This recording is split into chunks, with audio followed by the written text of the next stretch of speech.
देखिए कोमल जी, मैं आपको किसी और डिपार्टमेंट में या किसी और ऑफिस में पोस्टिंग नहीं दे सकता। आपके मृत पति की जहां पे पोस्टिंग थी वहीं पे आपको काम करना पड़ेगा। देखिए सर, आप प्लीज मेरी बात समझने की कोशिश कीजिए। मैं यहाँ काम नहीं कर सकती सर। आप कहीं भी भेज दीजिए मुझे, प्लीज सर। मुझे एक बात समझ में नहीं आ रही, आप मना क्यों कर रही हैं? अरे इस नौकरी के लिए लोगों को सालों तक लाइन में खड़ा रहना पड़ता है। देखिए मौका अच्छा है, गवाइए मत। मैं जानती हूँ सर, पर प्लीज आप भी समझने की कोशिश कीजिए। मैं यहाँ काम नहीं कर सकती सर। सैलरी थोड़ी ऊपर नीचे होगी तब भी चल जाएगा। आप मुझे किसी और डिपार्टमेंट में भेज दीजिए सर, प्लीज सर। देखिए चांसेस तो जरूर है, अगर आप जीत कर रही है तो मैं ये फाइल हमारे सीनियर के ऑफिस में रख देता हूँ। अब वहाँ ये आगे बढ़ेगी या धूल खाएगी ये मैं नहीं बता सकता। Thank you sir. ठीक है।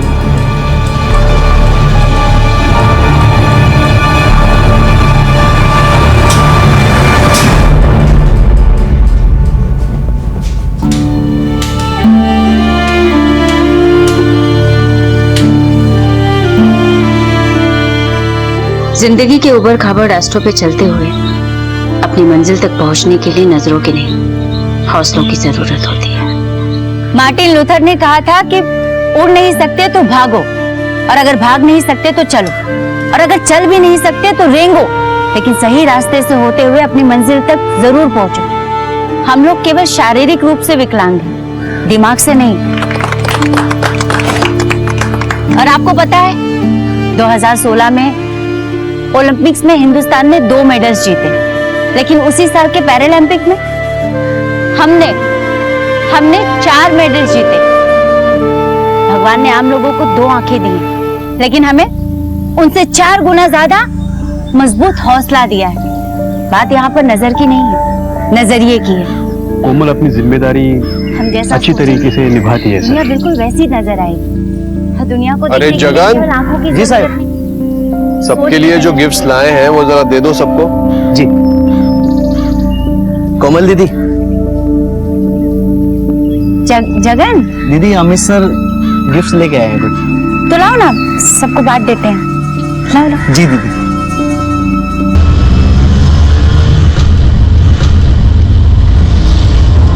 भाई साहब थोड़ा जल्दी चलो ना, मेरी बेटी वेट कर रही होगी, स्कूल छूट गया होगा।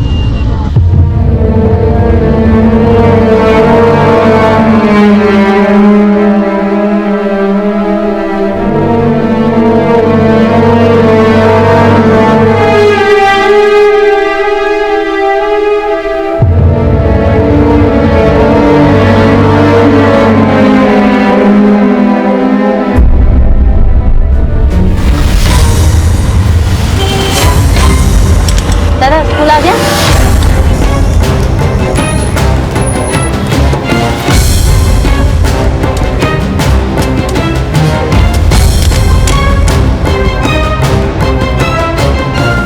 दादा मेरी बेटी दिया। दिया अंदर है। कहाँ पर है वो बैठी है। दिया? मम्मा दिया? मम्मा मुझे लगा आपको कुछ हो गया। नहीं बेटा, सॉरी सॉरी सॉरी, वो कुछ काम था ना अर्जेंट, इसलिए देर हो गई। घर चले? हाँ, वो नहीं।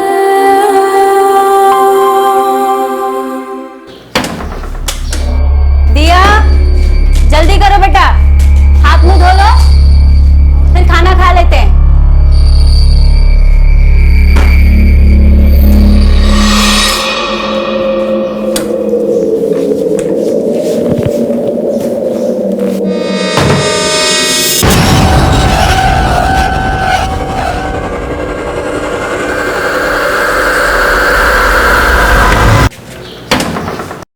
कौन है?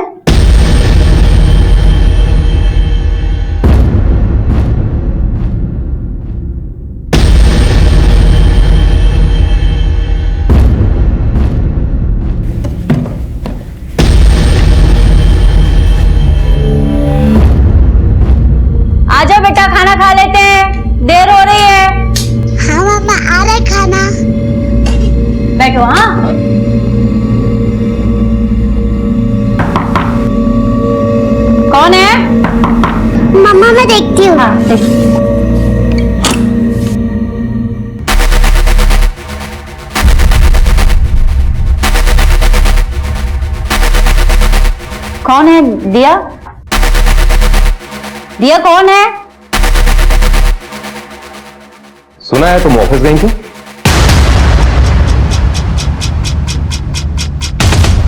दिया? दिया? दिया? तुम यहाँ क्यों आया? यही पूछने के लिए कि तुमने एप्लीकेशन दी है, डिपार्टमेंट चेंज करना चाहती हो, मेरे साथ काम नहीं करना है। दिया, तुम अपने कमरे में जाओ और अपना दरवाजा ठीक से बंद कर लेना। जाओ। सीधी बात तुम्हारे समझ में नहीं आती? क्यों मेरे पीछे पड़े हो? चाहते क्या हो? देखो, तुम्हारे पति ने तुम दोनों के लिए खुदकुशी की। आशा भाई, कोमल, क्या है? बार-बार क्यों आते हैं इसे तंग करने के लिए? निकलो यहाँ से, निकलो लेना। आशा भाई, गया क्या वो? हाँ। कोमल, तू इसकी पुलिस में कंप्लेंट क्यों नहीं करती? या फिर किसी वकील से मिल, वो कुछ बताएगा तुझे। बार-बार तंग करने आता है यहाँ पे। कोमल की जिंदगी में क्या चल रहा था? कोमल के घर आया इंसान क्या चाहता था? कोमल क्यों अपने पति की पोजीशन पे काम नहीं करना चाहती थी? इतना तो तय था कि इस अंधेरी दुनिया में अपराध का लावा फटने को था।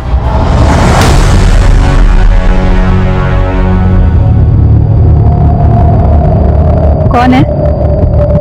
कौन? कौन? कौन?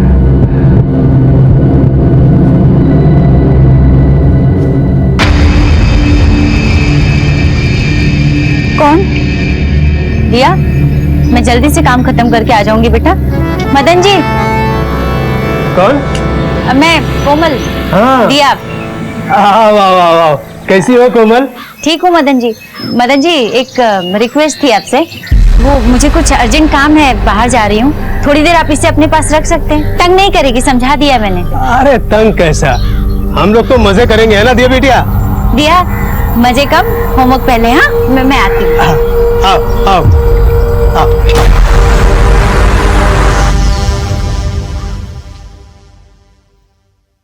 वरुण जी, इस विलेज का क्या करूं, कुछ समझ में नहीं आ रहा है। फिर से आया था, सोच रही हूँ कि पुलिस में कंप्लेन कर दूं, पर अगर मैंने पुलिस में कंप्लेन की तो जो नौकरी मुझे मिलने वाली है वो भी शायद नहीं मिलेगी।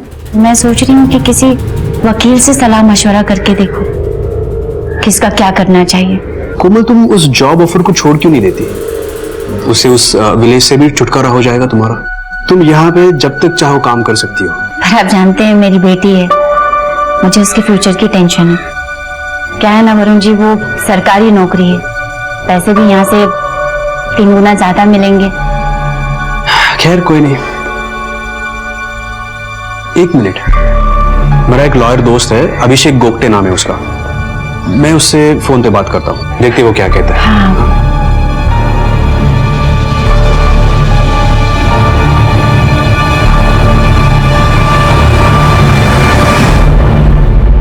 मैंने उससे अभी बात की है। हाँ। वो तुम्हें ठीक 11 बजे कल सुबह 4 को बस स्टैंड पे मिलेगा। मैं चलूंगा तुम्हारे साथ। नहीं वरुण जी, मैं चले जाऊंगी। वैसे भी दिया को छोड़ने के लिए स्कूल वहीं से जाती हूँ। ठीक है।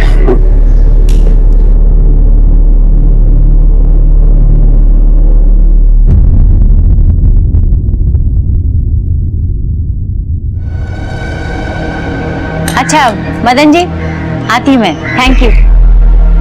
चलो। कैसा रहा? अंकल को तंग तो नहीं किया था ना? होमवर्क किया? दिया? मम्मा, अगली बार मुझे आप कहीं पे जाओगे तो मुझे अपने साथ लेना, अंकल के साथ मत छोड़ना। क्या किया उन्होंने? कुछ गलत तो नहीं किया तेरे साथ? इधर उधर छुआ तो नहीं? मैं अभी चल के पूछती हूँ। नहीं, बस मुझे अच्छे नहीं लगते। अच्छा ठीक है, मैं छोड़ूंगी।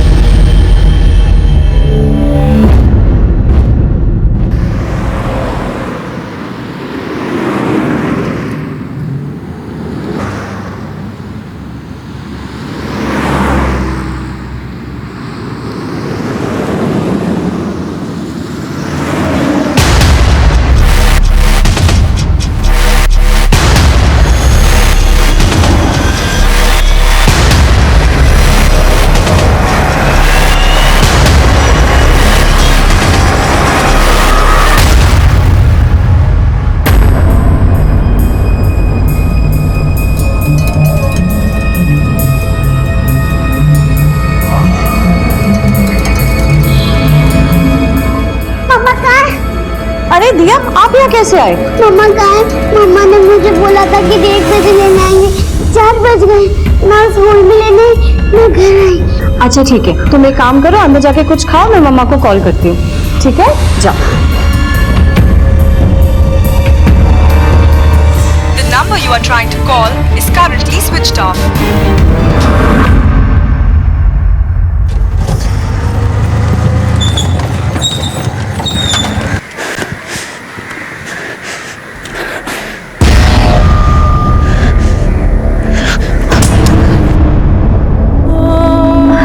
अरे कोमल, ये क्या हुआ? कोमल, कोमल, कोमल।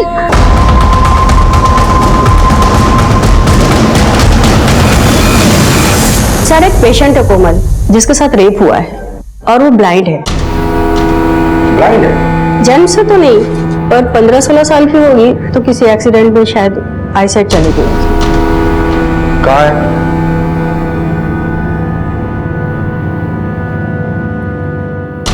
कोमल जी, किसने किया ये सब कुछ?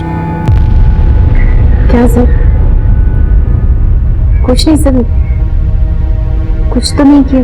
देखिए डॉक्टर मैडम ने हमें सब कुछ बता दिया है, आप भी बता दीजिए प्लीज। मैंने बोला ना सर, कुछ भी तो नहीं हुआ, बस वो तबीयत थोड़ी ठीक नहीं लग रही थी, शायद नेतू जी इसलिए मुझे यहाँ लेकर आ गई। कोमल जी, इस रूम में डॉक्टर और पुलिस के अलावा और कोई नहीं है। कोमल जी, डरने की कोई बात नहीं, पुलिस आपकी हेल्प करेगी, प्लीज बता दीजिए।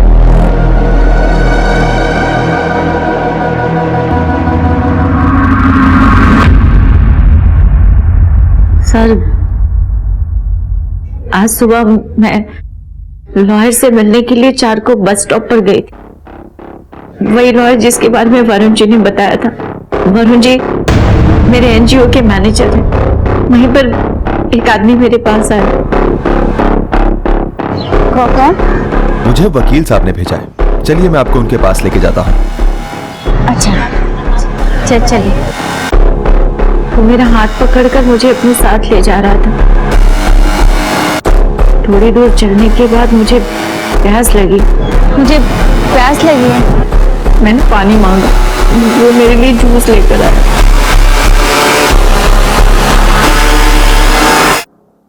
फिर वो मुझे किसी बिल्डिंग में लेकर गया। मैं वहां सीढ़ियां चढ़कर गई थी सर, इसलिए मुझे याद है।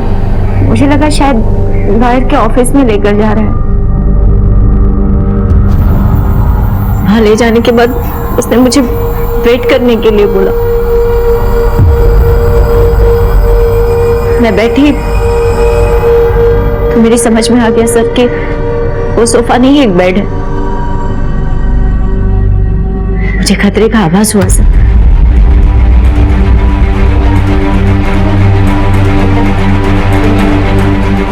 मैं वहां से जाने के लिए निकली।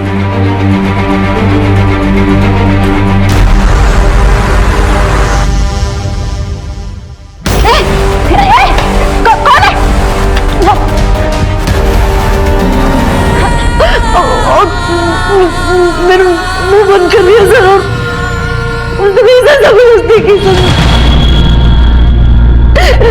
मैं कुछ नहीं कर पाई सर, मैं कुछ नहीं कर पाई।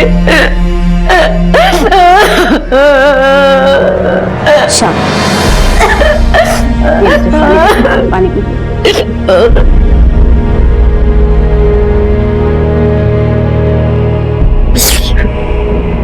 कोमल जी, जिस आदमी ने आपके साथ ये सब कुछ किया, क्या आप उसे जानती है? या उस जगह पर जहां पर वो लेके गया था, कुछ तो ज़हन में है वो उस बारे में? नहीं सर, मैंने उसकी आवाज ही पहली बार सुनी थी, लेकिन वो मुझे अच्छी तरह से जानता है। मेरी बेटी दिया को भी जानता है सर, क्योंकि उसने बोला कि वो उसे मार देगा सर, और मेरा वीडियो इंटरनेट पे डाल देगा सर। वो अच्छी तरह से जानता है कि मैं देख नहीं सकती, मैं उसे कभी पहचान नहीं पाऊंगी। शायद इसीलिए उसने मेरे साथ ये सब किया।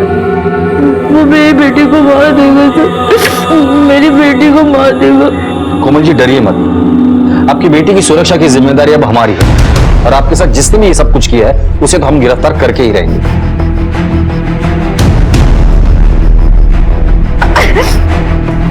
कोमल के साथ दुष्कर्म हुआ था वो देख नहीं सकती थी, इसलिए कोई भी सुराग पुलिस को मुहैया कराने में नाकाम थी। पुलिस के लिए ये केस अब एक चुनौती बन गया था, लेकिन इस मुश्किल केस को हल करने के लिए पुलिस ने कमर कस ली थी। सर मुझे अब भी ये सोच के बहुत अजीब लग रहा है कि कोई इंसान किसी नेत्रहीन औरत के साथ बलात्कार जैसा घिनौना काम कैसे कर सकता है।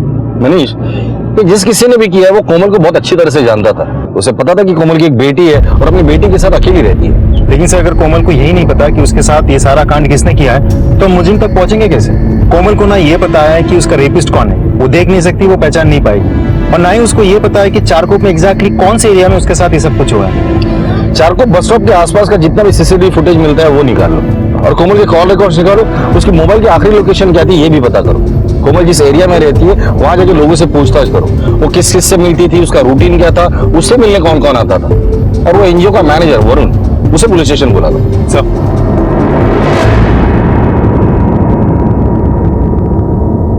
वरुण, एक औरत जो देख नहीं पाती उसे अकेले तुमने भेज दिया था लॉयर से मिलने के लिए, क्यों? देखो सर, मेरा मकसद सिर्फ कोमल की मदद करना था, और मैंने कोमल को पूछा था कि मैं तुम्हारे साथ आऊंगा, लेकिन उसने मना कर दिया सर। वो तुम्हें ठीक 11 बजे कल सुबह चारकोप बस स्टैंड पे मिलेगा। मैं चलूंगा तुम्हारे साथ। नहीं वरुण जी, मैं चले जाऊंगी। आप चाहे तो उसे पूछ सकते हो। आज सुबह से कहा दे तुम? एनजीओ में ही था। ठीक है, पहले उस लॉयर की डिटेल दो जिससे कोमल मिलने वाली थी। वैसे कोमल को लॉयर की क्या जरूरत थी? दरअसल कोमल के पति ने जब आत्महत्या की तो उसके बाद एक आदमी उसके पीछे हाथ धो के पड़ा था। कोमल उससे छुटकारा पाना चाहती थी और इसीलिए वो लॉयर के पास गई थी। आदमी का नाम क्या? विलेश राठी नाम है उसका। बाकी डिटेल्स कोमल आपको देगी। सर मैं हूँ अभिषेक गोप्ते, वरुण सर का एडवोकेट। सर मुझे वरुण ने कहा था कि कोमल मुझसे मिलने आ रही है। मैंने काफी देर तक चारकोप बस स्टॉप पे वेट किया। सर वो मेरे ऑफिस पे तो आई ही नहीं।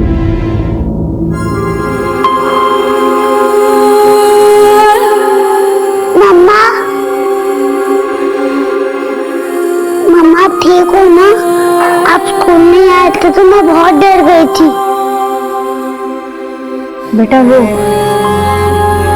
आज नई जॉब के एप्लीकेशन देने गई थी ना, तो लेट हो गया। आगे से नहीं होगा, सॉरी। मम्मा आपको चोट कैसे लगी? वो जल्दी जल्दी आ रही थी ना तुम्हारे स्कूल के लिए, स्लिप हो गई।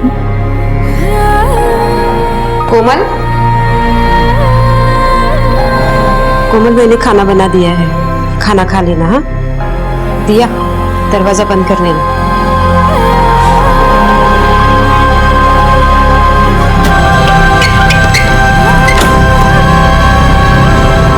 दरवाजा बंद कर।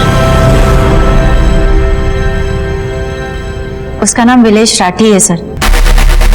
जिस स्टेशन पर मेरे पति सुनील अनाउंसर का काम करते थे वो वहीं पर सुपरवाइजर है सर। उस समय मेरे पति के प्रमोशन की बात चल रही थी, लेकिन उसने उनके सामने एक बहुत ही घटिया सी शर्त रखी। कैसी शर्त? सर वो मेरे साथ, सर मेरे पति ने उसकी उस बकवास को नजरअंदाज कर दिया, लेकिन उसकी वजह से उसने उनका प्रमोशन रुकवा दिया। वो प्रमोशन हमारे लिए बहुत जरूरी था सर। अगर वो प्रमोशन हो जाता तो उनकी सैलरी 15,000 से बढ़कर 40,000 हो जाती। इसकी वजह से सुनील बहुत परेशान रहने लगे थे सर। प्रमोशन तो रुक ही गई है, शायद नौकरी भी हाथ से निकल जाए। समझ में नहीं आ रहा क्या करूं। विलेश भाई तो मेरी मजबूरी का फायदा उठाना चाहते हैं बस।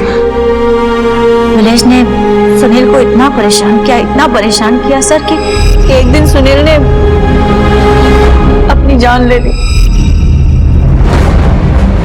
पापा, पापा उठो पापा। दिया, क्या हुआ बेटा? वो ना मम्मा, पापा ने अपना हाथ काट लिया। उनके हाथ से बहुत सारा खून भी निकल रहा और वो उठ भी नहीं रहे। पापा उठो ना, पापा उठो ना, पापा। पापा उठो ना, पापा उठो ना, पापा उठो ना। सर कानूनी तरीके से सुनील की जॉब मुझे मिल रही है, लेकिन मैं उस कमीने का मुंह तक नहीं देखना चाहती। सुनील के जाने के बाद उसकी हिम्मत इतनी बढ़ गई कि वो आए दिन मेरे घर पहुंच जाता था। मुझसे इस विषय में बात करने के लिए। इसीलिए मैं वकील से सलाह मशवरा करना चाह रही थी कि इसके बारे में क्या करें। आपने पुलिस कंप्लेंट क्यों नहीं की? मेरी एक बेटी है 8 साल की। मैं नहीं चाहती कि मैं पुलिस में आऊं और बात बिगड़ जाए, कहीं उसने मेरी बेटी को कुछ नुकसान पहुंचाया तो। इसीलिए सर मैं बहुत डर गई थी। कोमल जी, आपके साथ इतना सब कुछ होने के बाद आपने पुलिस की मदद की है स्टेटमेंट देकर। अभी आप घर जाइए, मुजरिम को पकड़ना हमारी जिम्मेदारी है। Thank you sir.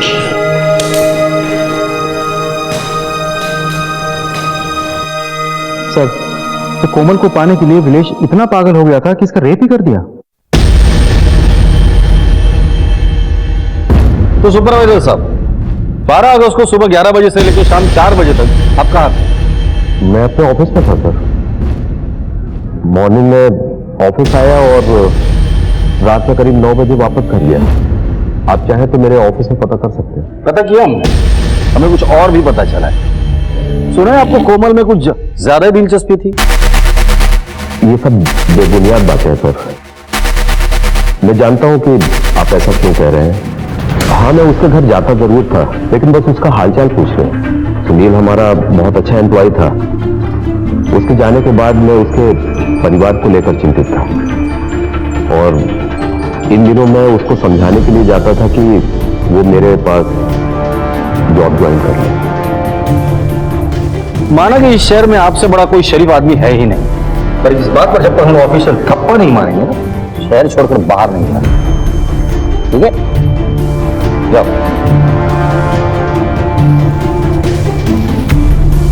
बहुत शातिर आदमी है, नजर रखना इस पर। इसकी ट्रायंगुलेशन रिपोर्ट निकालो, स्पेशली 12 अगस्त की। अच्छा। देखो कोमल, मैंने तुम्हें पहले ही कहा था कि तुम और दिया यहां आके रहो, यहां ज्यादा सेफ है। लेकिन अब ये हादसे के बाद तो यहाँ की औरतें बहुत डरी हुई है और हमारी एनजीओ की भी काफी बदनामी हुई है। देखिए, मेरे साथ जो हुआ उस घाव को मैं अकेले बर्दाश्त कर लूंगी, लेकिन अगर ये बात मेरी बच्ची उसे पता चले कि उसकी माँ के साथ रेप हुआ है, तो वो बर्दाश्त नहीं कर पाएगी। उससे उसका बचपना छिन जाएगा।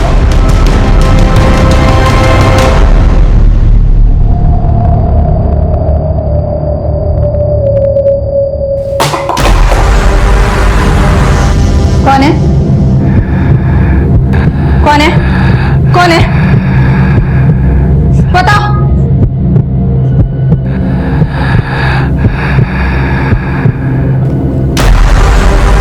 पुलिस ने अपने शक के आधार पर एनजीओ के सभी लोगों से पूछताछ की, लेकिन कोई भी ठोस दलील अभी भी हाथ नहीं आई थी। सर, कोमल से जुड़े सभी लोगों से पूछताछ की मैंने। अभी तक तो शक सिर्फ विलेश पर ही है, लेकिन फिर भी विलेश के खिलाफ हमारे हाथ एक भी सबूत ऐसा नहीं लगा जिसके आधार पर हम ये कह सकते हैं कि मुजरिम विलेश ही है। और विलेश के कॉल डिटेल्स भी चेक किए मैंने। उस दिन चारकोप में उसका मोबाइल एक्टिव नहीं था। हो सकता है वो अपना मोबाइल घर पर ही छोड़ कर गया हो, नजर रखना उस पर।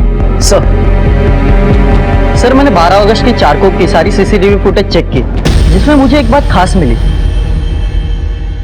सर ये देखिए, चारकोप सेक्टर नंबर 3 के इलाके से कोमल किसी आदमी के साथ चल जा रही है। फुटेज जरा क्लियर नहीं है क्योंकि वो आदमी बहुत दूर है। सर, इस एरिया के आसपास का सारा इलाका मैंने चेक किया, तो कहीं पे भी सीसीटीवी कैमरा नहीं दिखा। अब एक ही तरीका है, कोमल को इस एरिया में लेकर जाते, शायद उसकी मदद से कुछ सुराग हाथ लग जाए।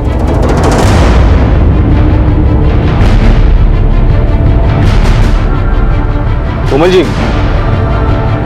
चारकोप बस स्टॉप तो यहीं पर है। क्या इसी बस स्टॉप पर आप रुकी थी? हाँ सर। सर, यहाँ आसपास में कोई शायद टेलर है। मशीन की आवाज सुनी थी मैंने।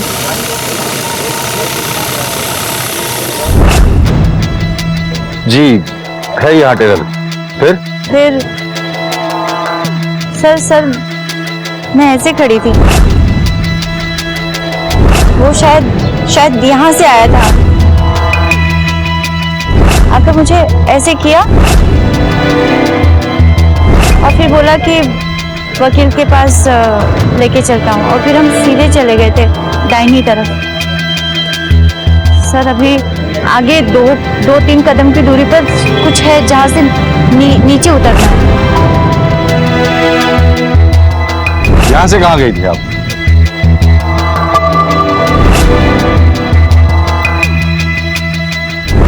इधर गए थे सर।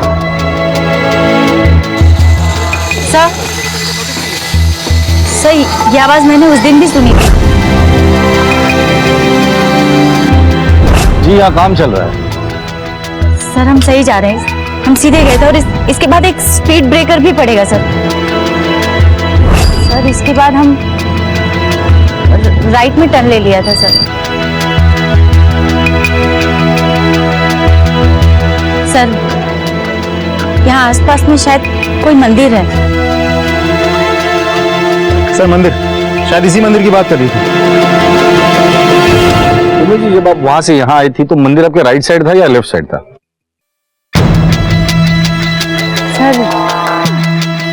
सर शायद मेरे लेफ्ट में ही था सर। आवाज इसी तरफ से आ रही थी। आप अभी इस वक्त मंदिर के बराबर सामने खड़ी है। अब यहाँ से आप कैसे गई थी? सर शायद मैं ऐसे थी सर, लेफ्ट साइड से आवाज आ रही थी पर पीछे की तरफ से आ रही थी और फिर सीधे गए थे सर।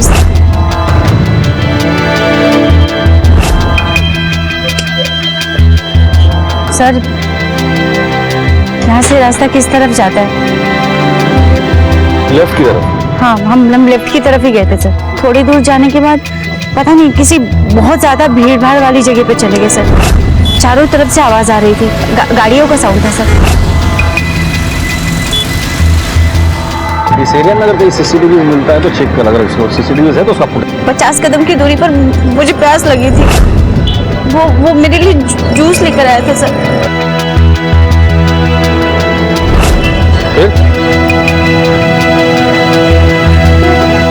जूस पिया, उसके बाद क्या हुआ? कहाँ गए आप लोग?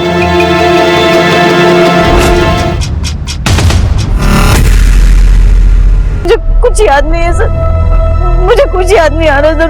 मुझे घर छोड़ दीजिए, मुझे मेरी बेटी के पास जाना सर। ठीक है, मुझे नहीं याद करना है सर। लेके जाएंगे। सर कोमल ने हमें हॉस्पिटल में बताया था कि रेपिस्ट ने उसे सीढ़ियां चढ़ाई थी और किसी बेड पे बिठाया था। तो बेड तो किसी घर का या लॉज का, किसी होटल का भी हो सकता है। और आसपास यहाँ इतने सारे बिल्डिंग है सर, हम मुझे तक पहुंचेंगे कैसे? पहुंचना तो पड़ेगा, काम मुश्किल है लेकिन नामुमकिन नहीं है। वैसे इस एरिया के सारे सीसीटीवी फुटेजेस मैंने चेक कर लिए हैं। मेन रोड और गलियों छोड़कर कुछ नहीं मिल रहा है। कोमल के एनजीओ के बारे में डिटेल इंफॉर्मेशन निकाल और उसके एरिया में पूछताछ करो। अब 4 का पढ़ो। 4 1 4, 4 2 8, 4 कोमल! 12। मदन जी आइए ना, आइए ना। कैसी हो कोमल? नहीं मैंने सुना वो तुम डरना नहीं हो, हम है ना, घबराना नहीं। तुमसे कुछ बात करनी थी, अगर बुरा ना मानो तो। नहीं मदन जी, कैसी बात कर रहे हैं आप? बैठिए, संभाल। हाँ।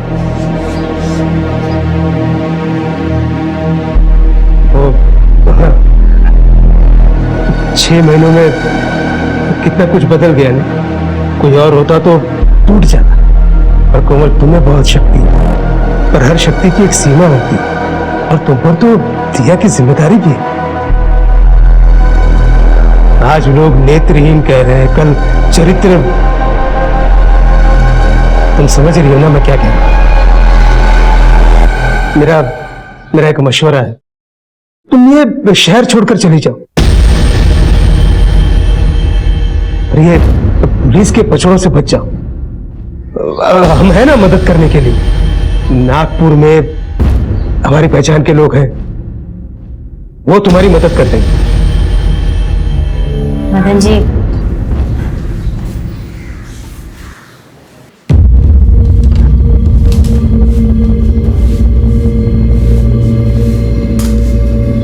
आप हमेशा मेरी हिम्मत की दाद देते हैं। आज आप ही शहर छोड़कर जाने का मशवरा दे रहे हैं। आप चिंता मत करिए, मैं संभाल लूंगी सर। अच्छा ठीक है, मैं चलता हूँ।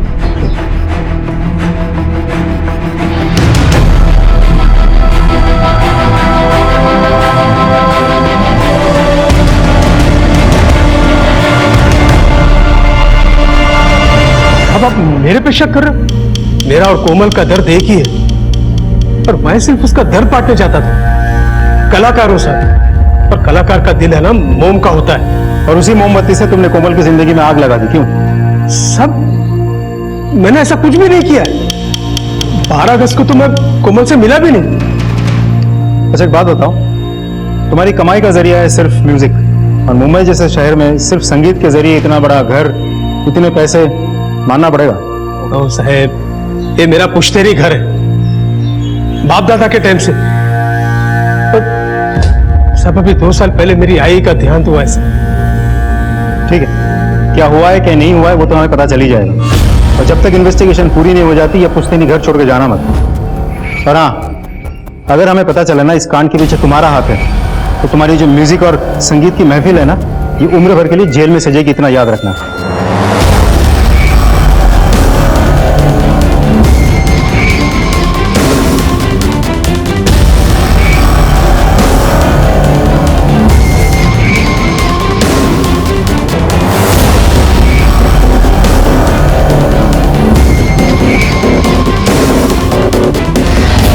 सर ये कामिनी है। लगभग 6 महीने पहले हमारे पुलिस स्टेशन में इसके पड़ोसी ने एक मिसिंग रिपोर्ट दर्ज की थी। हमने जब जांच पड़ताल की तो हमें यह पता चला कि वो लड़की एक एनजीओ में काम करती थी। एनजीओ का नाम क्या था? रोशनी का सफर।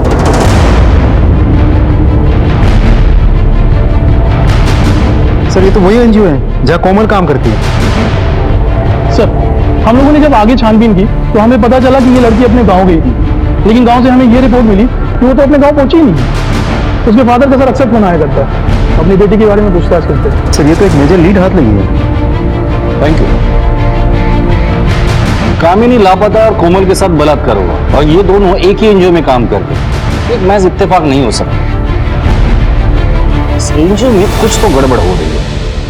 हाँ सर, कामिनी आपके नाम की लड़की इसी एनजीओ में काम करती थी। पता नहीं 6 महीने पहले बिना बताए चली गई यहाँ से। सर वो जहाँ रहती थी ना, उस एरिया की पुलिस यहाँ की पूछताछ भी करके चली गई।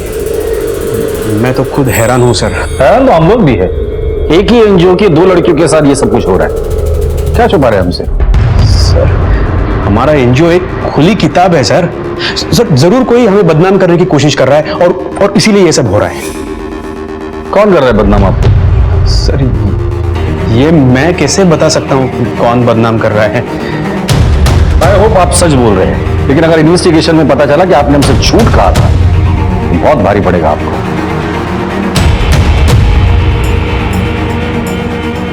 टीम कोशिश कर रही है, लेकिन अभी तक कोई लीड नहीं मिली। सर लेकर आओ। जी कहिए। सर आपने मेरी कंप्लेंट पे कोई एक्शन लिया? कौन सी कंप्लेंट? कुछ दिनों से मुझे लग रहा है कि कोई मेरा पीछा कर रहा है। कौन है? मुझे हार्म करने की कोशिश कर रहा है। मैंने इस बारे में वरुण सर को भी बताया था, मुझे लगा शायद उन्होंने आपको कुछ बताया होगा। वरुण ने तो हमें कुछ नहीं बताया। सर वरुण सर हमेशा ऐसे ही करते हैं, कामिनी के टाइम पे भी उन्होंने ऐसे ही किया था। कोई कंप्लेंट सीरियसली नहीं लेते। कामिनी के बारे में क्या जानती हो? सर कामिनी हमारे यही काम करती थी। एक लड़का था राघव, जो पार्शियली ब्लाइंड था, और वो कामिनी को बहुत परेशान किया करता था, और उसके साथ साथ हमें भी। हमने उस बारे में भी वरुण सर को कंप्लेंट की थी, पर तब भी वरुण सर ने ध्यान नहीं दिया। कामिनी इस वक्त कहाँ है? सर लोग कहते हैं कामिनी घर चली गई, पर मुझे लगता है वो राघव के डर से ही भाग गई है। ये राघव कहाँ मिलेगा? सर राघव पता नहीं कहाँ मिलेगा, पर कविता ताई उसके कांटेक्ट में है। ये कविता ताई कहाँ है? दिया, दिया जल्दी करो, जूते भी तैयार हो गए, चलो लेट हो जाएगा।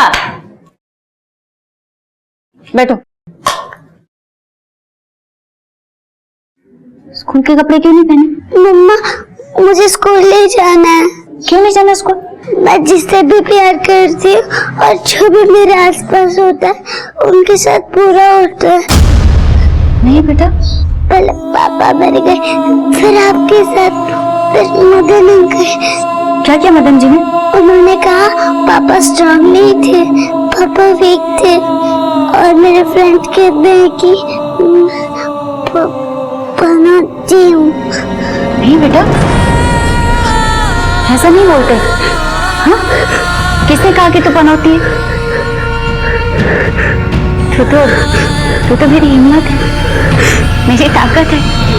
प्रॉमिस कर मुझे कि आगे से ऐसे कभी नहीं सोचेगी कि जो हुआ वो तेरी वजह से हुआ। हाँ? प्रॉमिस मम्मा। अच्छा कपड़े पहन ले, स्कूल जाते हैं।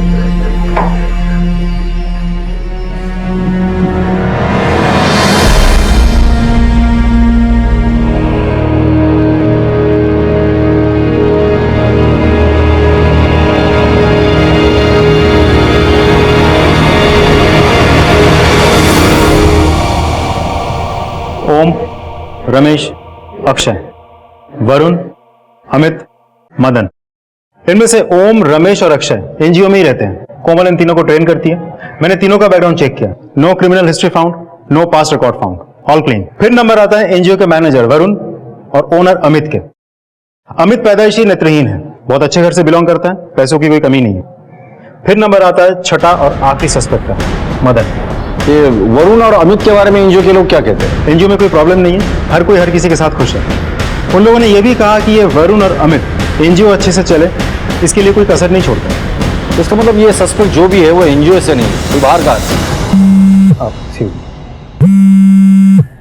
हेलो, ठीक है सर, राघव का पता चल गया। साहब आप उन किसी कोमल को नहीं जानता साहब। चल माना कि कोमल को नहीं जानता, कामिनी को तो जानता है ना, कहाँ है वो? साहब आप उन एनजीओ की लड़कियों को छेड़ता था, पर कभी गलत काम नहीं किया साहब। जब कामिनी गायब होगी तो मुझे पता था कि सब लोग मुझ पर ही शक करेंगे, इसलिए अपन अंडरग्राउंड हो गया। अब आज तक एनजीओ में जितने भी रेप हुए ना, उन सब औरतों के साथ मेरा नाम जोड़ा गया साहब। तू कह रहा है एनजीओ में लड़कियों के साथ बलात्कार होता था? हाँ हाँ साहब, हाँ। झूठ मत बोल। अगर एनजीओ में लड़कियों के साथ बलात्कार होता था तो किसी ने पुलिस कंप्लेंट क्यों नहीं की? सब मैं झूठ नहीं बोल रहा हूँ साहब, सब मैं सच बोल रहा हूँ। उन सब औरतों के नाम और फोन नंबर है मेरे पास। मैं मजे करने के लिए उनको कॉल किया करता था साहब। हाँ, राघव के पास से उन औरतों के नंबर ले लो, उन्हें कांटेक्ट करो, उनका स्टेटमेंट रिकॉर्ड करो। अब तो ठोस सबूत हाथ आने पर ही वरुण पर हाथ डालना। पुलिस के हाथ आए राघव ने नए खुलासे किए थे और केस को एक नई दिशा में मोड़ दिया था। पुलिस ने अब पहले सबूत बटोरने को प्राथमिकता दी और अपनी तफ्तीश का दायरा फैला दिया। हाँ सर, ये लड़की तो बगल वाले लॉज में देखा। लॉज का नाम हनीमून लॉज। सर उसने मुझे धमकी दी थी कि अगर मैंने उसके बारे में कुछ बताया तो वो मेरी वीडियो इंटरनेट पे डाल देगा। सर मैं उसकी धमकियों की वजह से चुप थी। किसने धमकी दी थी आपको? वरुण। मारो मत मुझे, मैं बोलता हूँ सर। सारे मामले दबा के क्यों रखे थे तूने? अगर पुलिस केस हो जाता तो हमारे एनजीओ को ताला लगता सर, बहुत बदनामी हो जाती है हमारी। मैंने उन लड़कियों को झूठ बोला, मैंने कोई वीडियो नहीं बनाया सर। लेकिन सर शपथ सांखो खरा बोल रहा हूँ सर, मुझे बिल्कुल नहीं मालूम कि रेप किसने किया है। मैं बस खुद को और एनजीओ को बचाना चाहता था सर। बहुत एनजीओ कर रहा है, क्या रखा है उस एनजीओ में जो एनजीओ से इतना प्यार करता है? हमारे अमित सर कुछ देख नहीं सकते और उसकी वजह से हमारे एनजीओ की पूरी जिम्मेदारी मेरे कंधों पर थी। मैं जहां कहूं वहां वो बिना पूछे साइन करते थे सर। उसी भरोसे का फायदा उठाकर मैं एनजीओ से पैसे चुराता था सर। सर अगर रेप की वजह से एनजीओ पे इंक्वायरी होती तो मेरा ये सच सामने आता, इसलिए मैंने ये मामला दबा के रखा सर। मुझे इस वरुण पे रत्ती भर भी भरोसा नहीं है, लेकिन एक सेकंड के लिए अगर मानते हैं कि वरुण सच बोल रहा है तो इन औरतों के साथ बलात्कार कर कौन रहा है और कहां कर रहा है? हाँ बोलो। मैं चारकोप के हनीमून लॉज पे हूँ। कोमल को यहीं लाया गया था। क्या सर इनमें से कोई नहीं था कोमल के साथ में। ध्यान से देख और सच सच बता, इनमें से कौन आया था कोमल के साथ तेरे लॉज में? सर कोई नहीं था। बोलता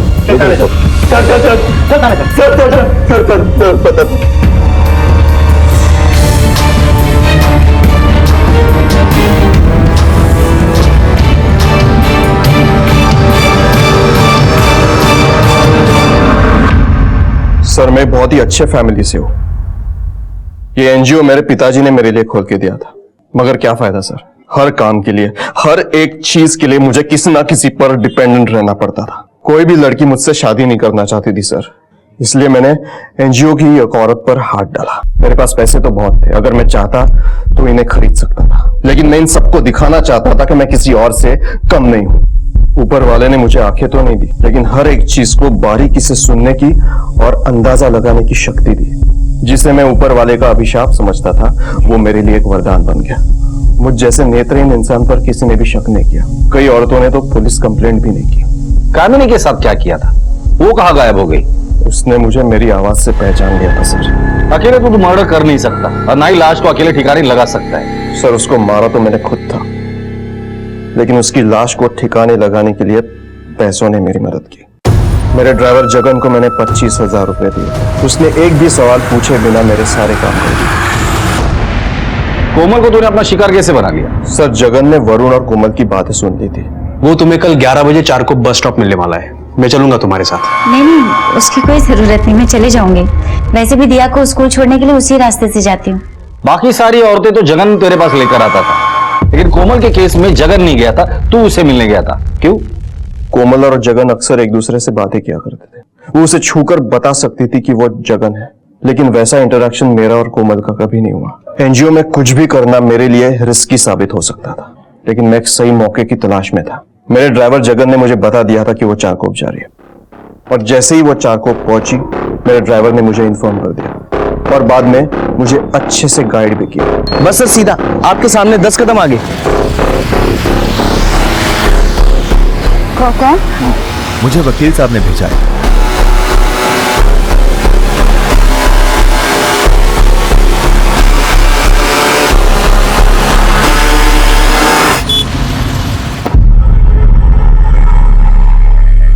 आप यहीं पर रुकिए, मैं वकील साहब को लेकर आता हूं।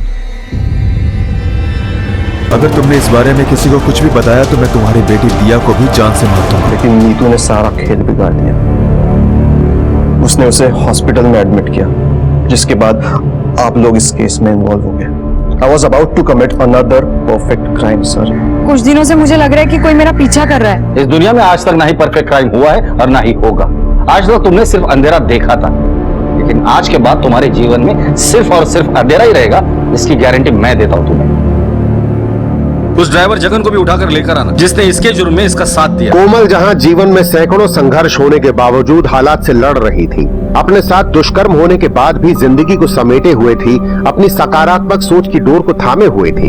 याद रखिए, जो है, जैसा है, जितना है, उसी से औरों के काम आई है, और अपने अंदर कभी भी किसी हीन भावना या नकारात्मक सोच को पनपने न दीजिए। देखते हैं हमारे आज के एपिसोड की दूसरी कहानी।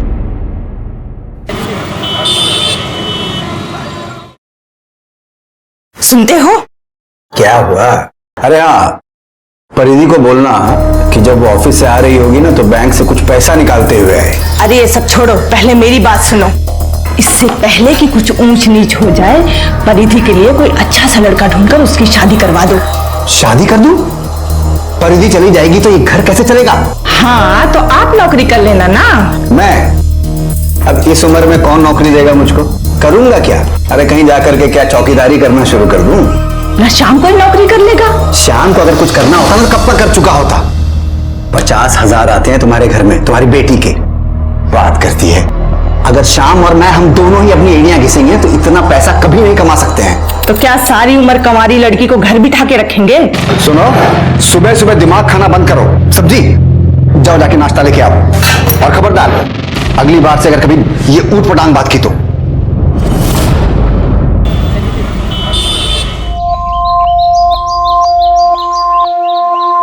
I love you, परी। कोई देख लेगा? कोई नहीं दिखेगा।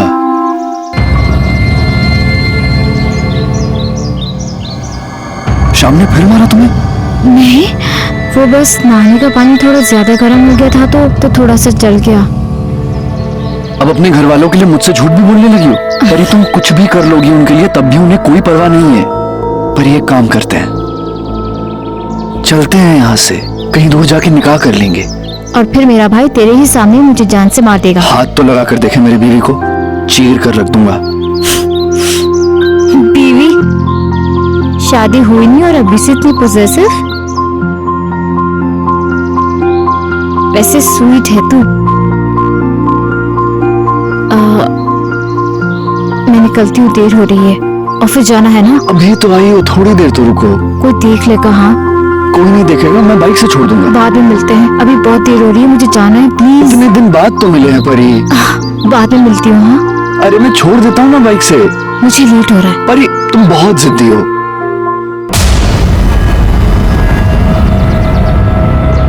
हाँ श्याम भाई, शाम सामने से हट। तुझे मना किया था ना मेरी बहन से मिलने के लिए। मैंने कहा सामने से हट। बहुत हो गया तेरा। अगली बार अगर मेरी बहन के पीछे आए ना तो याद रखना। अबे तेरी तो क्या करने का? तो तू जिंदा नहीं रहेगा। अरे कसाई का हाथ है, चीर के रख दूंगा, समझा? आज तो न कसाई रहेगा और न कसाई का हाथ। तेरी तेरी तेरी ये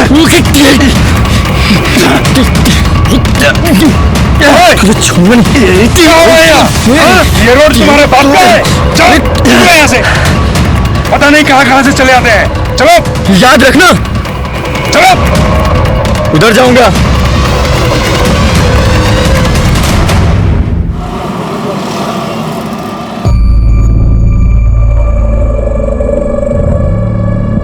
अरे परिधि बेटा, तुम आ गई ऑफिस से? अच्छा, और आज का ऑफिस कैसा रहा? अच्छा था पापा। मैंने तुझे बैंक से कुछ पैसे निकाल के लाने के लिए कहा था, तू लाई? हाँ। अरे तो मुझे दे दे बेटा। जी।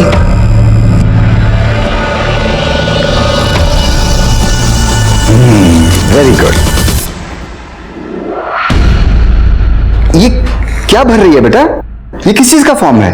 पापा वो नोएडा में मेरे ऑफिस के पास एक जिम है, वहाँ डिस्काउंट चल रहा है, उसी का फॉर्म है। 10,000 में ईयरली मेंबरशिप मिल रही है, तो मैंने सोचा। अरे तुम पागल हो गई हो क्या? हाँ, किस चीज का डिस्काउंट है? 10,000 का?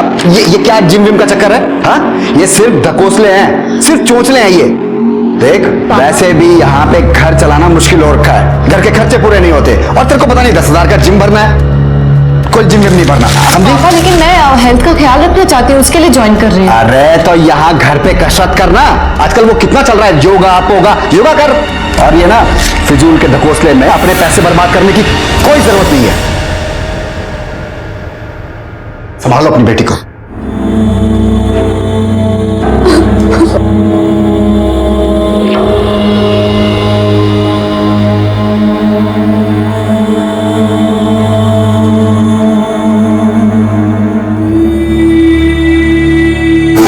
मम्मी इतनी मेहनत करके दिन रात करके इतने सारे पैसे कमाती हूँ, और पापा और भाई मेरी मर्जी से मुझे एक पैसा खर्च नहीं करने देते। बेटा उनको छोड़ ले और तू जिम ज्वाइन कर ले। अपने पापा और भाई की बात मानने की जरूरत नहीं है।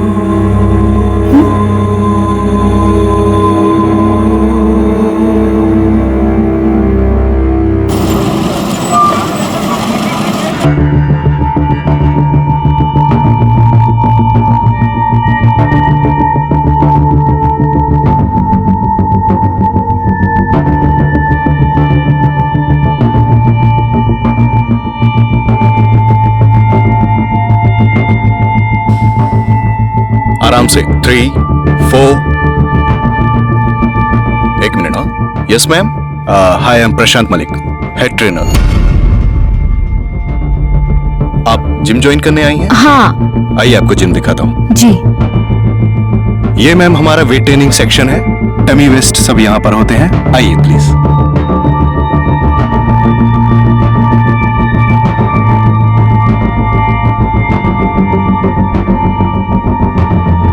अच्छा मैम, इससे पहले आप कौन सी जिम जाती थी? ये मेरा फर्स्ट टाइम है।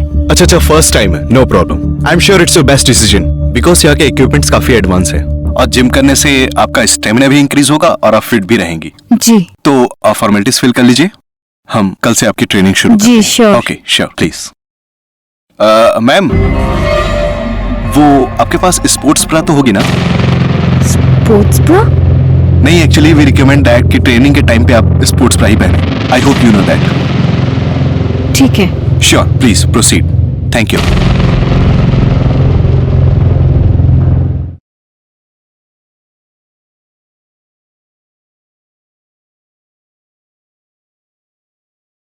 अरे सोहेल, घर जा रही है? हाँ। चल मैं छोड़ देता हूँ। तू पागल हो गया क्या? मैं तेरे साथ नहीं आ सकती, किसी ने देख लिया तो?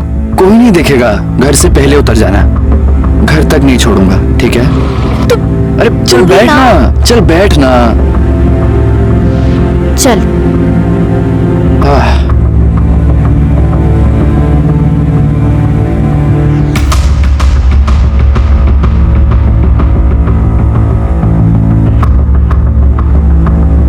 नहीं, ये मेरी गली है, मेरे घर वाले देख लेंगे। अरे कुछ नहीं होगा, मैं यहाँ पे छोड़ देता हूँ। प्लीज सिंह।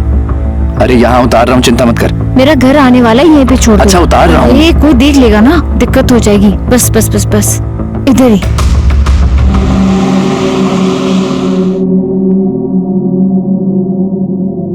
दिन भर खाली पेट घूमता रहता है। देख, तेरी पसंद की सेवइयां बनाई हैं, खा ले। दिल नहीं कर रहा है, जब करेगा तो खा लूंगा। नहीं नहीं नहीं, खिलाओ खिलाओ नवाबजादे को। खाएगा नहीं तो लड़ने की ताकत कहां से आएगी इसमें? या अल्लाह, किससे लड़ाई की सुहेल ने? अरे और कौन, एक ही तो है इनका जिगरी दोस्त। सारी खुदाई एक तरफ और जोरू का भाई एक तरफ। पूछता हूँ आखिर क्या जरूरत है दूसरे मजहब की लड़की के पीछे भागने की? मैं उसके पीछे नहीं भाग रहा हूँ, प्यार करता हूँ उससे, निकाह करना चाहता हूँ, और ऐसा करने से मुझे कोई नहीं रोक सकता।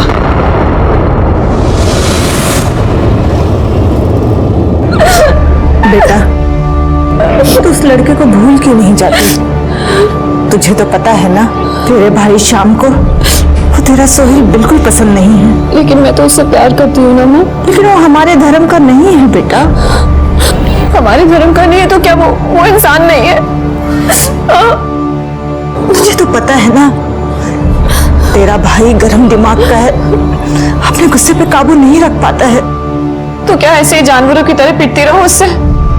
अरे राखी बांधती हूँ उसे, इसलिए नहीं कि वो उन्हीं हाथों से मेरी जान ले ले।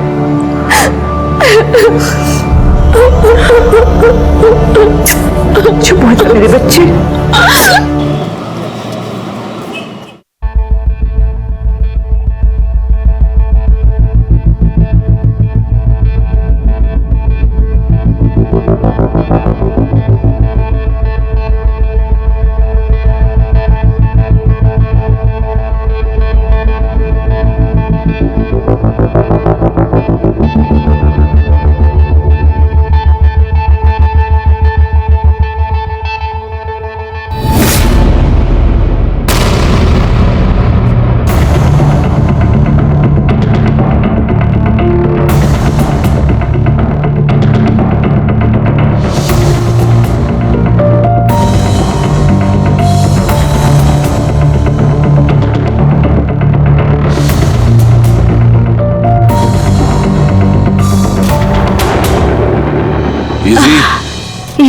So it's done for the day and अपना प्रोटीन शेक पीना मत भूलना। All right. कल मिलते हैं। Sure, कल मिलते हैं। बाय। मैम, एक मिनट। कल मिलते हैं पर मेरे घर। आपके घर क्यों? मैम एक्चुअली मेरे पास कुछ है आपको दिखाने के लिए। आई होप आपको पसंद आएगा।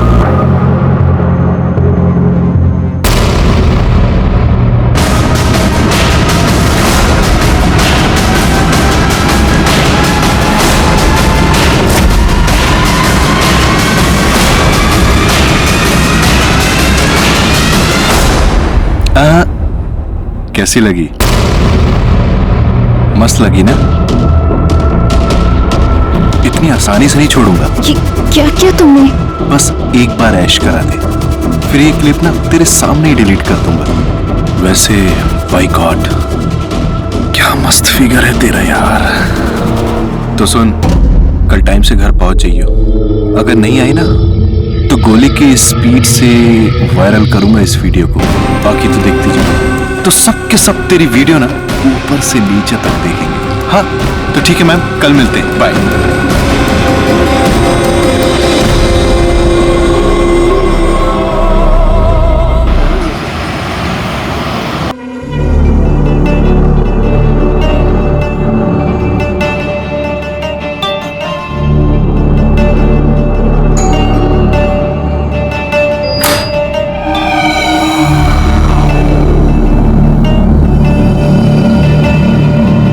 आ गई तुम? आओ आओ आओ। Welcome welcome.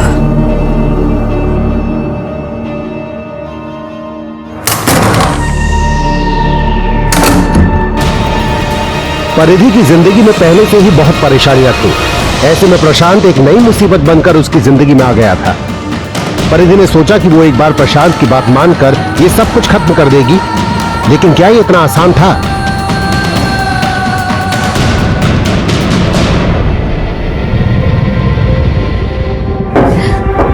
वो क्लिप। कौन सी क्लिप? अच्छा अच्छा क्लिप। ओ अच्छा अच्छा क्लिप क्लिप। ये वाला है ना, है ना, है ना? देखो अगर ऐसे रोगे ना तो डिलीट नहीं करूंगा। हंस के दिखाओ। हंसो हंसो। मन तो कर नहीं रहा इसको डिलीट करने का, पर अगर आप बोला है ना तो डिलीट तो करनी पड़ेगी यार। ये लो डिलीट। खुश हैप्पी।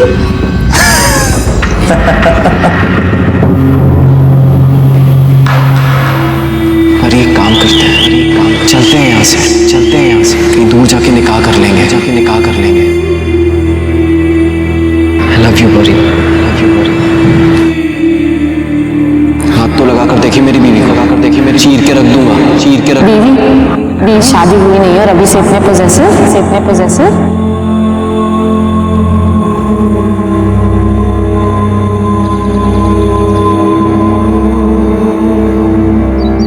ये गिफ्ट किस लिए? तुम भूल गई ना मोहतरमा, से 1 साल पहले इसी दिन इस खाकसार को आपसे इश्क हुआ था। पूरे 1 साल हो गए हमें मिले हुए। हाँ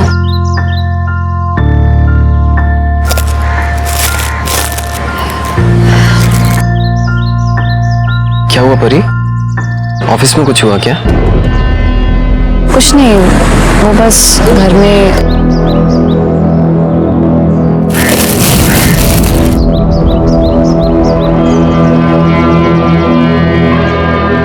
बहुत सुंदर है सोहेल, थैंक्स, लेकिन मैं तुम्हारे लिए कुछ नहीं ला पाई।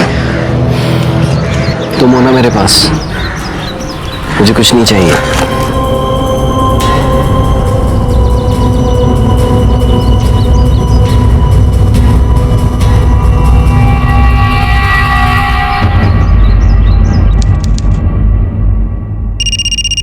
हेलो।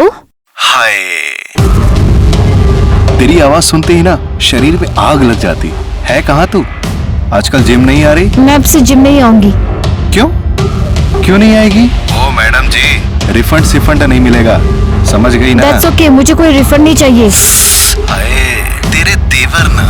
अच्छा सुन, मेरे पास ना तेरे लिए एक स्पेशल गिफ्ट है। बेबी के लिए गिफ्ट लाया हूँ, गिफ्ट। मुझे तेरी कोई बकवास नहीं सुनी, ओके? फोन रख। ना, फोन मत काटियो, क्योंकि तेरा गिफ्ट अगर वायरल हो गया ना तो तू रातों रात स्टार बन जाएगी, बदनाम स्टार। पर अगर अब बोला है ना तो डिलीट तो करनी ही पड़ेगी यार। ये लो, डिलीट। हैप्पी? क्या है? सारी बात फोन पे ही करेगी क्या? आके मिल तो सही, मिल, देख कि तेरे लिए कौन सा गिफ्ट है। माँ कसम, तेरे पैरों के नीचे से ना जमीन खिसक जाएगी। तो फिर आज शाम मेरे घर? मैं नहीं आऊंगी। आएगी मेरी जान।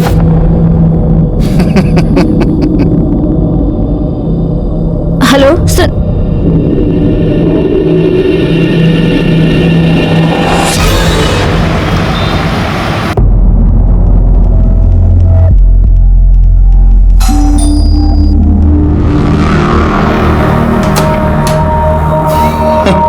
आइए, आपका ही तो इंतजार था। आइए, चलिए।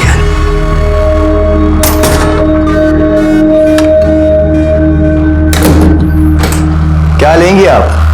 ठंडा या कुछ हॉट चाहिए? क्या है तुम्हारे पास? वो क्लिप? सुन, मैं ना अपनी बात का एकदम पक्का हूं। तेरे सामने डिलीट की थी ना क्लिप, की था? माला यार, इतना गिरा हुआ समझ लिया है, लेकिन सुन, मैं ना मैं ना उससे भी ज्यादा गिरा हुआ हूं, समझी? और पता है, उस क्लिप में तो कुछ भी नहीं दिख रहा था, पर जो अब वीडियो है ना उसमें तो बहुत कुछ दिख रहा है यार, बहुत कुछ दिख रहा है। देखेगी? देख देख देख।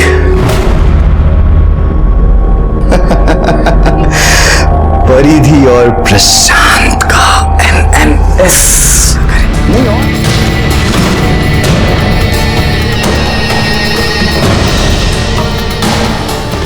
अरे रे रे रे रे चुप।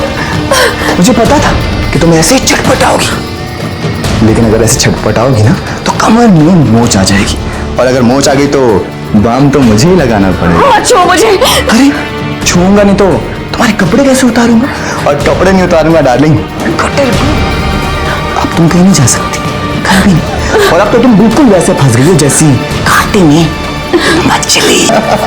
सुन, अगर अब आने में आना खाने की ना तो ये वीडियो सबको दिखा दूंगा। मेरा उद्धार चाहे हो ना हो, पर बाहर के सब लोंडों का मस्त उद्धार होगा। सारे 380।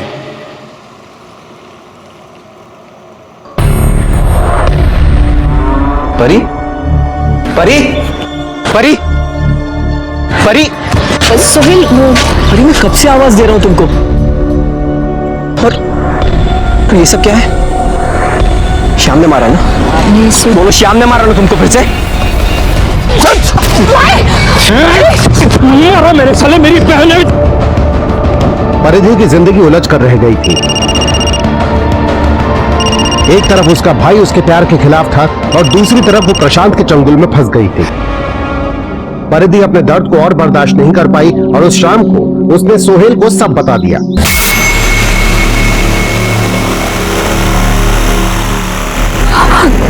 तुमसे इतनी मोहब्बत करता हूं कि तुम्हें जान से मार भी नहीं सकता।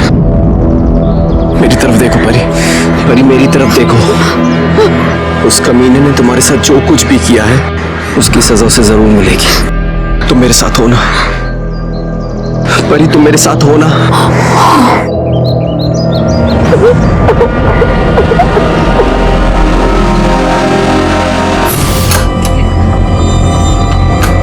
तुम अंदर।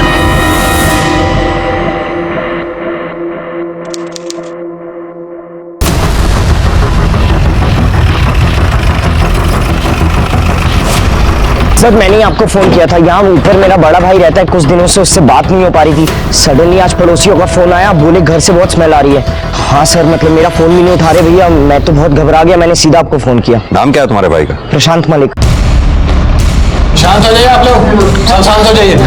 सर ये फ्लैट है। किराए पे रहते थे या अपना मकान है? सर रेंट पे। लैंडलॉर्ड से इसी चाबी मंगवाइए।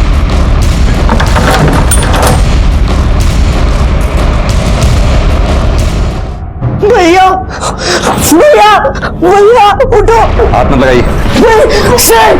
भैया भैया फ्लैट की तलाशी लो। सर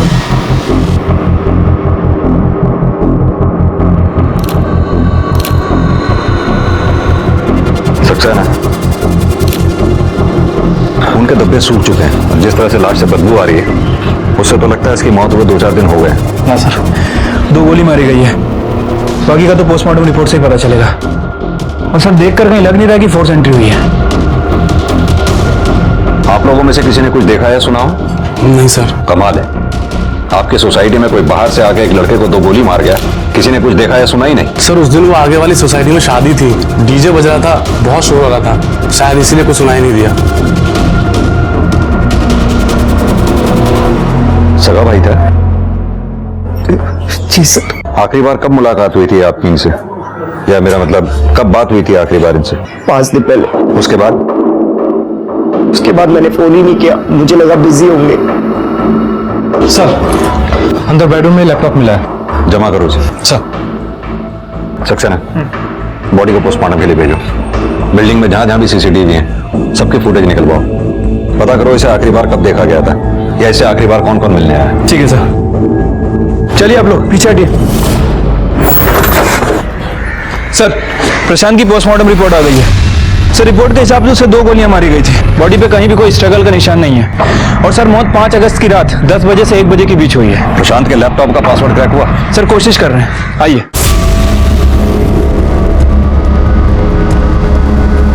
सर ये देखिए, ये सोसाइटी की 5 अगस्त की सीसीटीवी फुटेज है। प्रशांत करीब 8 बजे सोसाइटी के अंदर आता दिख रहा है, और सर जितने भी ये लोग दिखाई दे रहे हैं मैंने इनसे बात की, ये सोसाइटी के रहने वाले हैं या तो यहाँ पर रेगुलर आने जाने वाले, लेकिन कोई उस लड़की को नहीं जानता। ये लड़की करीब 10:45 में सोसाइटी के अंदर आई और 11:05 पर चली गई और 11:08 पे सर ये लड़का उसके पीछे दौड़ा है। ये टोपी वाला सर, ये देखिए। चेहरा साफ दिखाई नहीं दे रहा है इसका। हाँ सर, लेकिन सर हो सकता है उसका साथी हो। सर पासवर्ड क्रैक हो गया। दिखाइए सर, ये एक वीडियो है सर।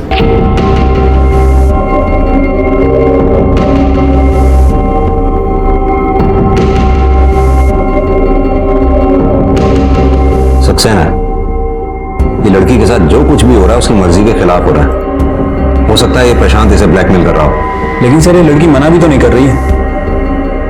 एक मिनट, जरा रिवाइंड करना, पॉज करो, जूम करना। सक्सेना, ये स्टोन कुछ जाना पहचाना सा लगता है। एक मिनट लाल सर, अभी जो फुटेज तुमने दिखाई है जरा दोबारा दिखाओ सर।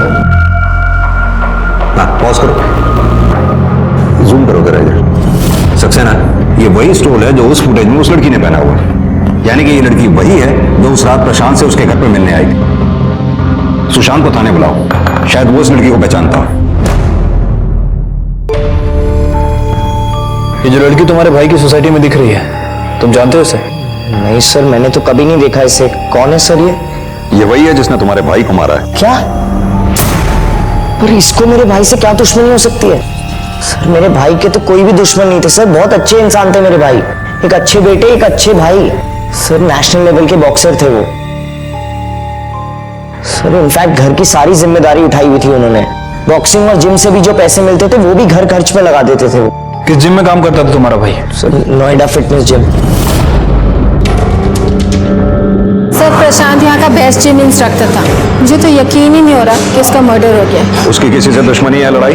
नहीं सर, इनफैक्ट प्रशांत बहुत फ्रेंडली था। लेडीज बहुत कंफर्टेबल फील करती थी उसके साथ। इनफैक्ट किसी ने आज तक उसकी कंप्लेन नहीं की। उसकी कोई खास दोस्त वोस्त थी क्या, जैसे कोई लड़की? नहीं सर, मुझे तो ख्याल नहीं है। सक्सेना, इस लड़की को जानती हैं आप? नहीं सर, ख्याल नहीं आ रहा है। वैसे भी आपके जिम में इतने मेंबर्स हैं, कहाँ ध्यान रहता होगा आपको? आप प्लीज रिकॉर्ड चेक कीजिए।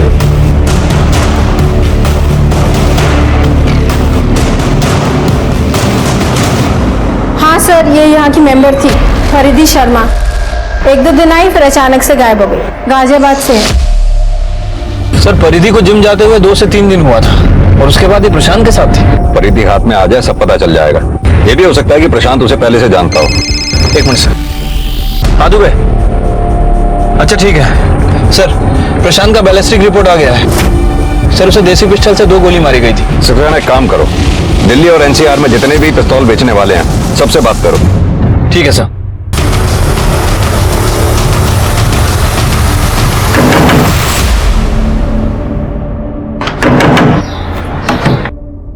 सर आप, सर मेरी परिधि का कुछ पता चला सर? मेरी बेटी साहब, हमारी बेटी 5 अगस्त को हर रोज की तरह अपने ऑफिस गई थी नोएडा में, लेकिन जब वो शाम तक लौट के नहीं आई तो हमने यहाँ के थाने में रिपोर्ट लिखवा दी थी। आप लोगों को देखा तो हमको लगा कि हमारी बेटी की कोई खबर आई होगी। यहाँ की पुलिस ने उसका फोन चेक किया।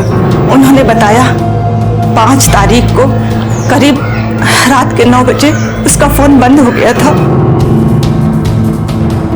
इसे जानते हैं आप लोग? नहीं तो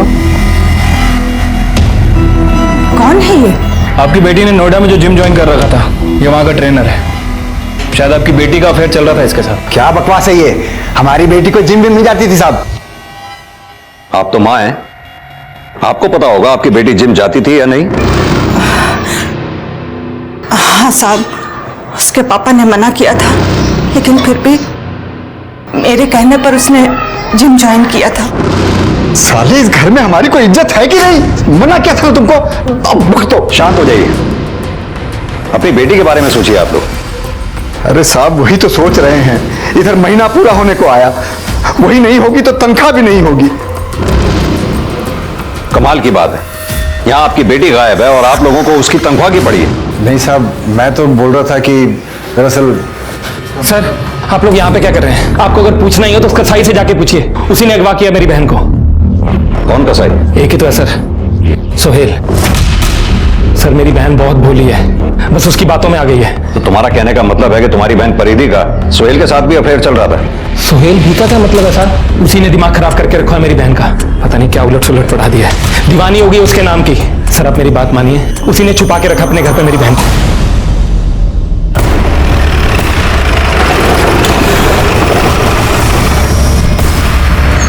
आइए सर, यही अगवा कर रखा। सोहेल! सोहेल! सोहेल कहाँ है? जी क्या हुआ? सोहेल कहाँ है?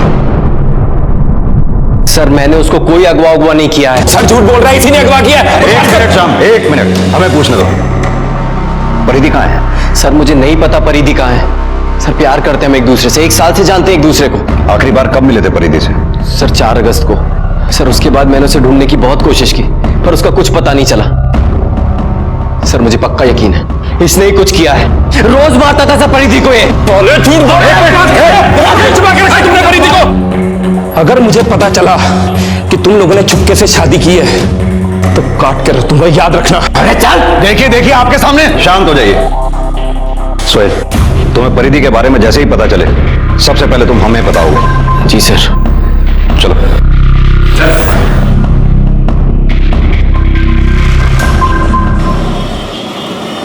सर मैंने सोहेल और श्याम इन दोनों के फोन और ट्रायंगुलेशन रिकॉर्ड चेक किए हैं और गाजियाबाद पुलिस स्टेशन से परिधि की फाइल भी मंगा ली है। सर परिधि ने हाल फिलहाल में ही प्रशांत से बात करना शुरू किया था। यानी कि परिधि का जिम ज्वाइन करने के बाद? हाँ सर, लेकिन सर अजीब बात है, ये परिधि प्यार सोहेल से करती थी, लेकिन इसका अफेयर प्रशांत के साथ भी चल रहा था। यह भी तो हो सकता है कि परिधि का प्रशांत के साथ अफेयर हो ही ना। अभी जैसे हमने क्लिपिंग में देखा, परिधि के साथ जो कुछ भी हो रहा था वो उसकी मर्जी के खिलाफ हो रहा था। हो सकता है ये बात परिधि से बर्दाश्त ना हुई हो और उसने गुस्से में आकर प्रशांत का कत्ल कर दिया हो।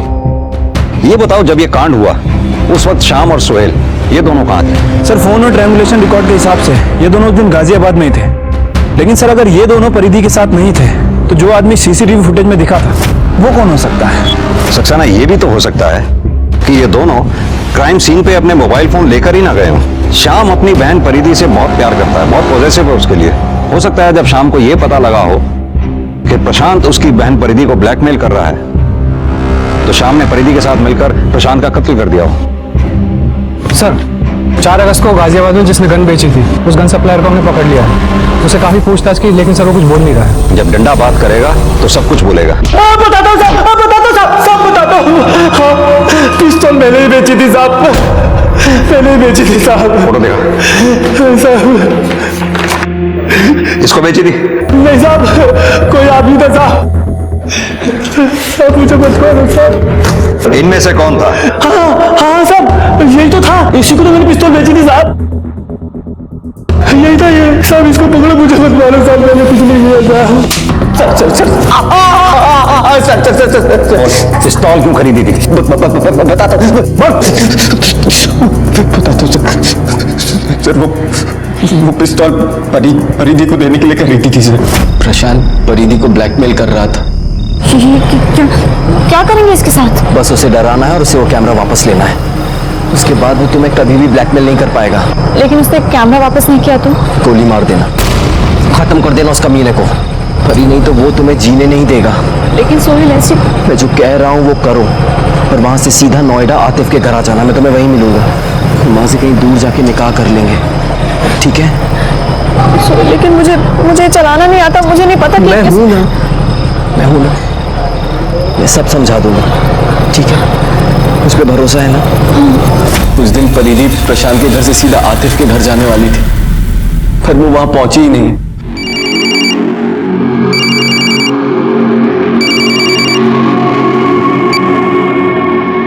हेलो आतिफ, परिधि आई क्या? नहीं भाई, वो तो अभी तक नहीं आई। अरे हो सकता है तू बाहर गया हो, तेरे पीछे से आई हो। भाई मैं कब से घर पे ही था, अगर वो आती तो पता चल जाता ना। तो परिधि ने प्रशांत को मारा, तू उसके साथ ही था ना? जाहिर सी बात है, अपनी माशूका का बदला लेने उसके साथ ही गया होगा। नहीं सर मैं अपने घर के पास वाले मार्केट में था, वो गाजियाबाद मार्केट में जो अशवाक का होटल है, मैं वहीं बैठ के परिधि के फोन का इंतजार कर रहा था। आप चाहें तो वहां जाकर पूछ सकते हैं। प्लीज सर, परिधि को ढूंढ दीजिए, पता नहीं वो कहाँ होगी। कहीं उस श्याम ने उसके साथ कुछ कर तो नहीं दिया।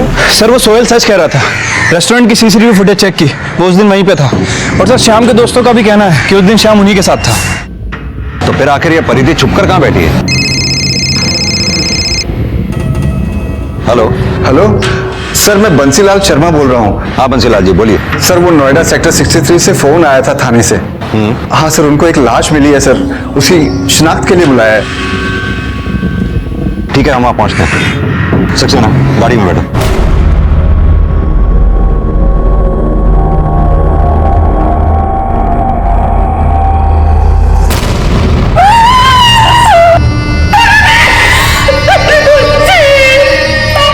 सर काफी इंटरनली इंजरीज है, बहुत दर्दनाक मौत रही होगी। सर लाश डंपिंग यार्ड में मिली है। बदबू के कारण किसी को पता नहीं चला। कुछ कचरे वाले ने देखा, फिर हमें इन्फॉर्म किया। सर मर्डर चोरी के मकसद से नहीं किया गया है, क्योंकि लाश के पास ये पर्स मिला, उसके अंदर कुछ पैसे और ये कपड़े मिले। पर्स में ये गन भी मिला है और ये हैंडीकैम भी था।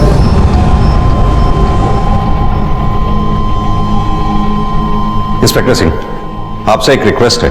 दरअसल इस केस पर हम शुरू से काम कर रहे हैं, आप इस केस को हमारे थाने में ट्रांसफर कर दीजिए। सर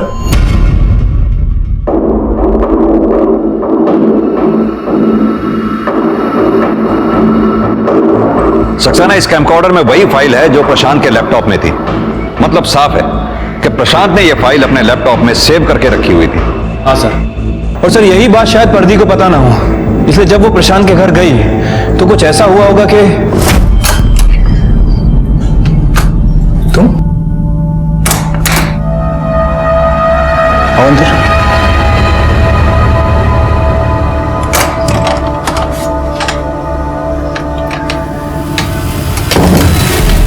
आज अचानक बिना बुलाए कैसे? हाँ, ओ अच्छा अच्छा, तो मोहतरमा को हमारी आदत पड़ गई है। तो क्या कर रहा है? मन कर रहा है बात करने का? हाँ? चले अंदर।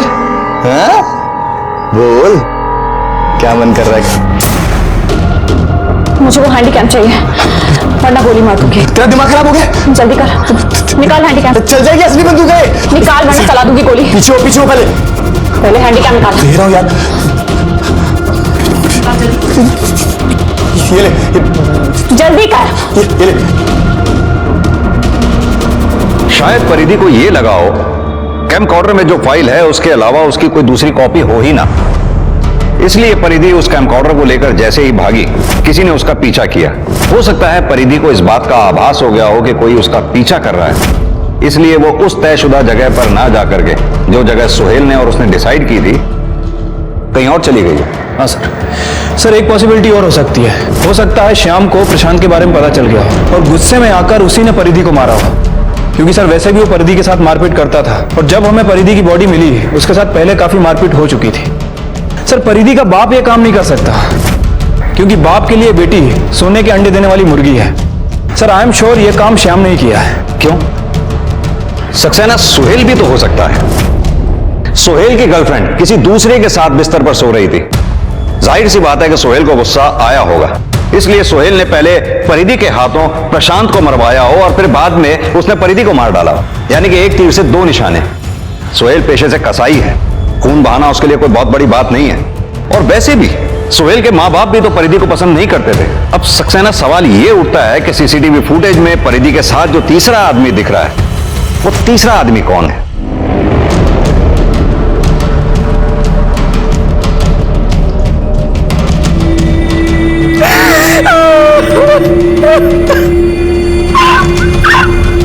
अरे भाई, लेकिन परिधि की पिछले महीने की तनख्वाह तो दो। हाँ, पिछले महीने तो जिंदा थी ना, और कौन सा पैसा मांग रहा हूं? अरे तुम परेशान हो रहे हो कि हम बार बार फोन कर करके तुमको परेशान हो रहे हैं? पुलिस ने प्रशांत के खूनी का, लेकिन अब उन्हें यह पता करना था कि आखिर प्रशांत के खूनी का खून किसने किया था। इस बीच परिधि की पोस्टमार्टम रिपोर्ट आई, जिसने पुलिस की जांच की दिशा बदल कर रख दी। सर रिपोर्ट के हिसाब से उसके साथ काफी मारपीट की गई थी, बॉडी पे जगह जगह फ्रैक्चर है और सर मौत मारपीट करने की वजह से हुई है। और सर ये देखिए, उसके नेल्स में हमें किसी की स्किन के ट्रेसेस मिले हैं। सक्सेना, परिधि का डीएनए करवाओ, उसका डीएनए श्याम, सोहेल और परिधि के बाप बंसीलाल तक का डीएनए मैच करवाओ। ठीक है सर। सर, परिधि के नेल्स के अंदर जो स्किन के ट्रेसेस मिले थे उसकी डीएनए रिपोर्ट आ गई है। सर, वो डीएनए उनमें से किसी से भी मैच नहीं कर रहा है, लेकिन प्रशांत से थोड़ा थोड़ा मैच करता है। प्रशांत से? लेकिन प्रशांत तो मर चुका है। सक्सेना, ये डीएनए अगर प्रशांत के डीएनए से 100% मैच होता तो प्रशांत का हो सकता था। अगर थोड़ा थोड़ा मैच कर रहा है तो हो सकता है या तो प्रशांत के किसी नजदीकी रिश्तेदार का हो या किसी ब्लड रिलेटिव का। एक काम करते हैं, प्रशांत जिस सोसाइटी में रहता था उसकी फुटेज दोबारा से चेक करते हैं, क्योंकि अभी तक हमने जितनी भी सीसीटीवी फुटेज देखी है वो रात की थी। अब यह पता करना होगा कि दिन में प्रशांत के घर में कौन कौन आया था। एक मिनट पॉज करो। ये देखा सक्सेना, ये उस दिन 2 बजे सोसाइटी में आया था। प्रशांत तेरा सगा भाई था ना? जी सर, बिल्कुल। टी शर्ट उतार। क्या मतलब सर? सक्सेना, मतलब तेरी टी शर्ट उतार। क्या सर? टी शर्ट उतार। सर क्या? अरे सर नहीं सर, सर कुछ नहीं है सर। ये निशान कैसा है? सर वो गिर गया था सर, चोट लग गई। गिर गया था? सर परिधि के नाखून में तेरी स्किन के ट्रेसेस मिले। अब सीधी तरह से बता दे, वरना इतना मारूंगा कि याद रखेगा। क्या बोल रहे हैं सर? लाल, अभी समझ में आ जाएगा। प्ले कर।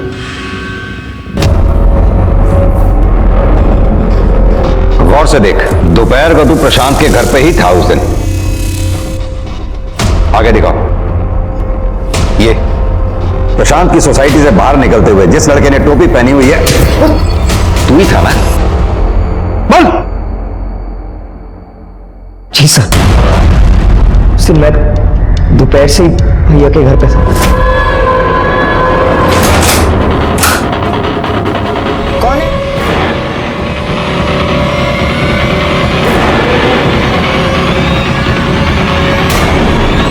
और रुक!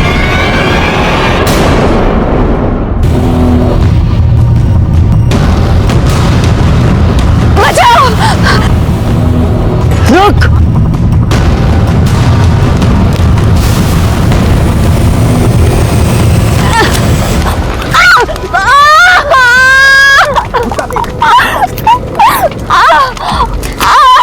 बाद में जब गुस्सा शांत हुआ तो अपनी गलती का एहसास हुआ। मैंने डिसाइड किया मैं चुप रहूंगा सर। मैं परिधि से मिल चुका था सर। मुझे तो लगा वो भैया की गर्लफ्रेंड है, लेकिन उसने मेरे मासूम भाई की जान ली थी सर। तेरा भाई उतना भी मासूम नहीं था जितना तू उसे समझ रहा है। वो परिधि को ब्लैकमेल करके उसके साथ जबरदस्ती कर रहा था। परिधि ने कानून हाथ में लेने की गलती की, लेकिन तूने जो गलती की है उसकी सजा तुझे जरूर मिलेगी, ये बात पक्की है। परिधि के साथ जो कुछ हुआ वो बहुत बुरा था, लेकिन अगर वो पहली बार में ही पुलिस के पास आ जाती और अगर सुशांत ने भी थोड़ी समझदारी दिखाई होती तो वो भी आज सलाखों के पीछे नहीं होता। क्राइम पेट्रोल के ऐसे ही मजेदार एपिसोड्स देखने के लिए हमारे चैनल को सब्सक्राइब करें